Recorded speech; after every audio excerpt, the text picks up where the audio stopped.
What's up, y'all? It's your girl Sakina, and I'm back with another review. This is my review for Ready to Love. This is season 10 reunion part 2. We are at the end of this, guys. It's time to wrap this season up because it's been nothing but chaos, confusion, love and hip hopness, and just overall too much. I think this is for sure the worst season of Ready to Love. And just like I said throughout this season, I feel like every time we think that the show can't get any worse, it goes downhill even more. And it's crazy. But anyway, let's go ahead and get into it, right? It opens up with Tommy pretty much dismissing Alexis. Okay, baby, you can go. And they talk about Lamar. Now, we remember Lamar, the old cat daddy annoying guy who was offending all of the ladies. So they play back his journey on the show. And Tommy was like, looking back, do you think that you was a little too much? And he was like, yeah, I'm a little bit too much. But he basically likes who he is. He said that the basic conversations that you get when meeting somebody on the first name basis is basic and boring. And he want to spice it up. So he's going to ask those outlandish questions to see where you at with it. It's not working. I was with Patricia in the back. It's not working, baby. I don't think that you're landing a lot of ladies with the antics that you try. Granted, there is somebody for everybody, and there's very much so a woman out there that he can find that deems that attractive, but his success rate, I don't see that being very high. I just don't. I don't. And he's offensive. He's too much. Everything is sexual with him, and he needs to grow up. But unfortunately, at his old age, I feel like he's going to be that way forever, an old perv. Moving on to Jonathan and his lack of vulnerability. He admits that, yes, he could have been more open. It's a muscle that he needs to reuse because he's not used to doing that. When it came down to Mika, Tommy asked, do you feel like he would have been in the process longer had he opened up? She said, yeah, and being honest, because when I asked about his baby mom, he could have very much so said, that's my ex-wife, and that would have cleared all of that up. But that is what it is. They touch on the whole him whispering in Alexis' ear and making her feel uncomfortable. He said that he really wanted to spice up the party. It really wasn't too much going on. But in hindsight, he realized that it was too much. It was a bonehead move. He apologized to Alexis then, and he'll apologize to her now. So that's that. Then let's move on. I'm not going to get into this foot fetish BS because that's y'all, and I don't care about it. So they speak on Chaz, and they show how he was acting all throughout the journey. He is just such a disappointment. He is such a disappointment, and it's crazy. So they talk about his dog and how Vanessa is not a dog person, and he was like, yeah, I feel like when it really comes down to it, would Vanessa allow somebody who said that they didn't like kids to be around her kids? And Vanessa was like, come on, you can't compare children that came out of me to your dog. Like, that's just not it. They talked about the petrified flower, and he said that he's an artsy guy and all this bullshit. Honestly, bottom line, Chaz is a clown. He is a clown, and what he did with that petrified flower, it was very strategic, and it was a hurtful, intentional dig towards Vanessa. To call this woman a narcissist is very projecting. You're crazy. A lot of words that he uses to describe Vanessa are the words that we would describe for him. Because this woman likes to be vocal about how she feels about how you're moving within the journey, and you flipping it around and saying that she's emotionally unstable, now she's a narcissist, everything is about her. You have 11 connections, and you're connecting with everybody when there, in fact, there's no 11th cast member that's a woman. Come to find out, he's now off the market, and he's with somebody and engaged. Somebody in the back said, bitch, it's been 3 months. And Vanessa in her confessional said, yeah, it's funny that he said that he had 11 women in this process, but the whole time he actually did have somebody in the background that he knew. Somebody in the background that he knew before the process. And she wanted him to go through Ready to Love and see if he can figure it out from there. I said, what? And what is that man's name? Trevor from Love is Blind? What is going on? Tommy, why didn't you get more into that? How basically he was dating this woman outside of the process and also dating the 10 women in the process. Why we didn't touch on that? Chaz ain't shit. And when Alonzo sat there and tried to justify his actions with that flower, I said it's very fitting. A lot of these men are just trash and it's so exhausting to watch. Bitch, I'm tired. Then he goes backstage and talks the corny ass Will. And he goes and says, oh, Vanessa thought that petrified flower was a slight to her. Get over yourself. This man is a demon. And you can't convince me otherwise. He actually does have that crazy look in his eyes. And I would not be shocked if we see him on some crazy, investigative, unsolved mystery. I don't know. He just got that crazy look in his eyes. And if you ask me, Vanessa dodged the bullet. Because what? So we touch on LeBron. Him and Koshia's connection. They do not talk. And she said it's because of the way that he behaved at the pajama party. He did not handle her well, and she didn't appreciate that because they had a conversation prior, and they agreed that, yes, they are each other's strongest connection, but they did want to explore other options throughout the process. So she was doing just that. According to LeBron, he felt like she was being sneaky because she went on a date with somebody else. She also was dating a chef and was on Hinge. So Tommy is like, who's this other guy that she was dating? It was Chaz. You got Chaz in the background saying, I never dated Koshia. And then you got Koshia on stage saying the same thing. She never went on a date with Chaz, so he was definitely misinformed. All I know is we see how LeBron is in his behaviors and how he acts when he is drinking.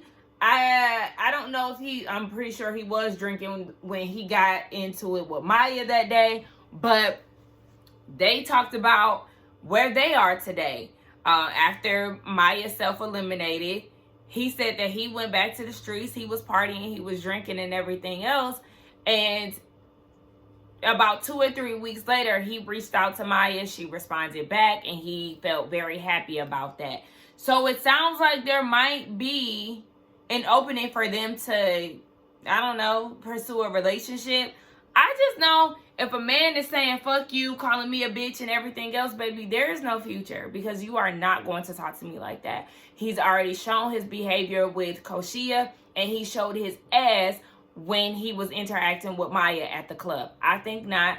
LeBron is immature. He is a little boy. Yes, he has funny moments and things of that nature, but honestly, he's not all the way there to really have a serious relationship. And I am disappointed in my girl Maya for even entertaining him because there's nothing else that you will be able to say to me.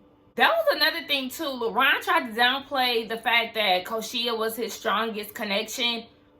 But yet you was out here after she got eliminated getting revenge on everybody who sent her home. So does that not sound like somebody you really care for? Get out of here. They talk about this group chat conspiracy and how the men were basically teaming up in this secret group chat to get some of the women out, specifically Mika and Koshia. Will, the cornball, is sitting there lying his ass off, talking about how he didn't have an inside connect and he never said anything like that. And LeBron is like, bruh, I have the receipts. Come on now. So he shows Tommy the text messages of the conversation that the guys were having. Now, before they even get to the point of giving Tommy the receipts, you have Dominique saying that the group chat was pretty much an extension of the men's lounge. Tommy didn't like that because he said the men's lounge was supposed to stay right there and the conversation was supposed to start in that space.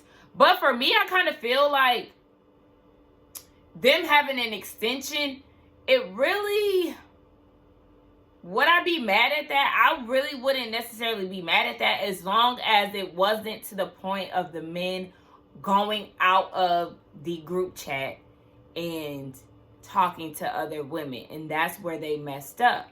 Because yes, you have people like Will who is teaming up with Alexis, and Alexis is going and telling him what's being discussed in the ladies lounge and everything else. And so yes, that starts to make other people form opinions about ladies or men that they never even experienced. So it's like, oh, now we done turned it to the MTV challenge. Now we're building alliances. Now we're doing number games to get people out that we don't like, even though we haven't connected with them. We just don't like them because they're not connecting with us.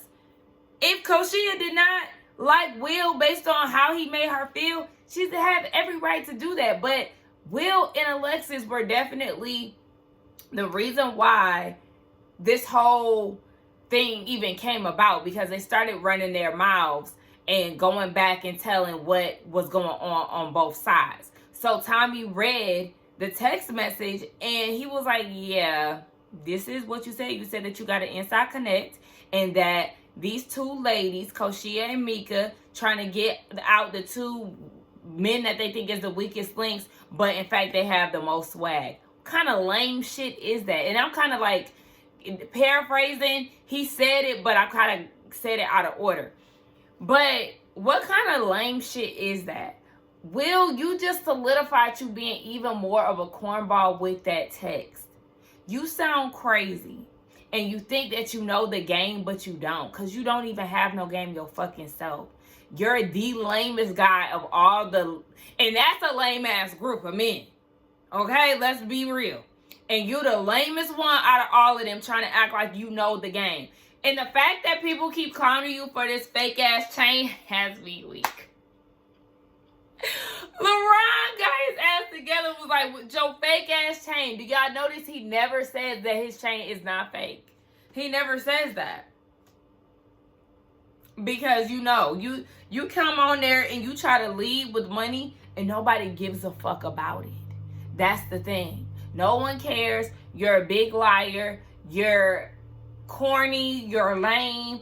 And you try to overcompensate with your success. And at this point, I'm very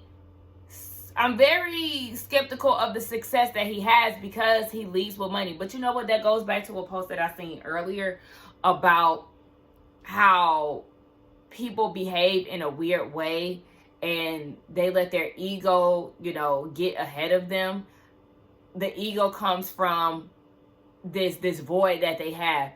It's like he didn't grow up with money. I don't know his background, but the way that he behaves is like he didn't grow up with money, so he always wants to lead with that. Because what do you mean? A blind man can see that I have money, that I have this, I have that. Baby, no, they can't, because no one knows you. But you think because you come in here with these ugly-ass Cuban links on that's supposed to give people an idea of your status? Baby, they're fake. So, yeah, you run around here being a fucking fraud. But anyway, enough of him and this damn text message shit. Again, I seen Dominique wanted to say something. Tommy didn't let him speak. I was interested to see what he had to say about it. But Tommy said, y'all doing all of that. Y'all could have simply minded y'all own business and had a genuine journey. But instead, y'all was too busy trying to co-conspire. And y'all got eliminated early. I mean, who needed to go home early is who needed to go home. The only person I felt like deserved a longer chance was William. He's the only genuine person out of that whole little conspiracy group that should have stayed longer. But it is what it is. Mika and Justin, they're still going strong. They've exchanged the love word.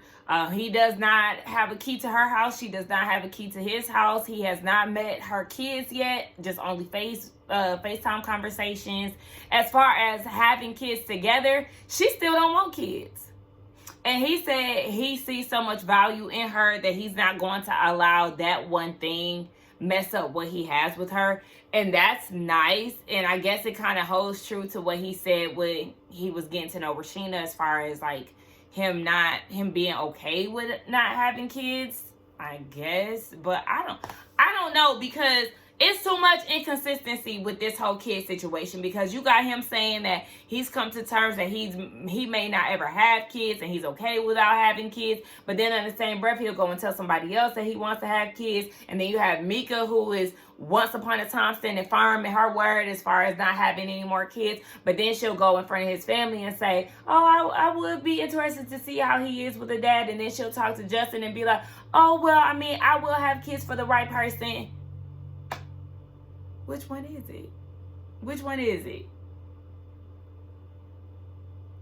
I don't know. They're dating exclusively. So maybe, it's only been, I guess, 3 months, which is still early. So maybe in due time they will make the decision to have another child, or have a child together, shall I say. But I don't know. I mean, they are cute together. It definitely was a plot twist that I did not see coming, because I just felt like Mika, she wasn't really giving any energy, and rightfully so, because don't give energy to men that you honestly don't see it for.